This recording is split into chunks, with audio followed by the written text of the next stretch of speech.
একটা চায়ের স্টপ নিয়েছি, সেখানটা আমাদের আরো দুই গেস্ট অভিজিৎ এন্ড পাপিয়া, ওরাও এসছে। ওদের সঙ্গে একটু কথা বলিনি, কি বলতে চায় ওরা, কেরম লাগলো ওদের এই ট্রিপটা, এখন পিঞ্চুড়াতে এসে কেরম লাগছে।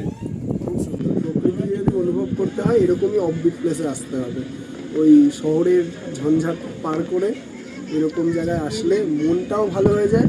এবং এই যে প্রকৃতি যারা ভালোবাসে, যারা প্রকৃতির মর্ম বোঝে, তারা যদি একবার আসে, এরকম চা বাগান, এরকম পাহাড়, চারিদিকে শুধু পাহাড় আর পাহাড়, মেঘ বয়ে যাচ্ছে সামনে দিয়ে, এই যে মজা, এটা বলে প্রকাশ করা যাবে না। সারাদিনের যত চিন্তা ভাবনা সব স্ট্রেস দূর হয়ে যাবে এখানে আসলে। আর সত্যি যাদের সাথে এসছি তারাও ভীষণ ভালো, ফ্যামিলি ভীষণ সুন্দরভাবে মানে প্রকৃতির এক্সপিরিয়েন্সটা নিজের চোখে দেখছি, খুবই ভালো লাগছে। এরকম ডেস্টিনেশনে আরো যেতে ইচ্ছুক? হ্যাঁ অবশ্যই, আমরা তো পরের ট্রিপটা অলরেডি বুক করতে চাই, অলরেডি বলেছি নেক্সট কবে কোথায় ট্রিপ রয়েছে, আমরা তো রয়েছি। অফবিট আগে আমরা কখনো অফবিট যাইনি, ফার্স্ট টাইম কিউরিসিটি ছিল যে কেমন হবে না হবে। এখন অফবিটের যে ব্যাপারটা এবার বুঝতে পেরেছি। সো নেক্সট ইন্ডিয়া তো ছোটখাটো জায়গা না, ইন্ডিয়াতে এরকম নিশ্চয়ই আরো অনেক হিডেন প্লেসেস আছে যেটা তোমরা ভালো জানো।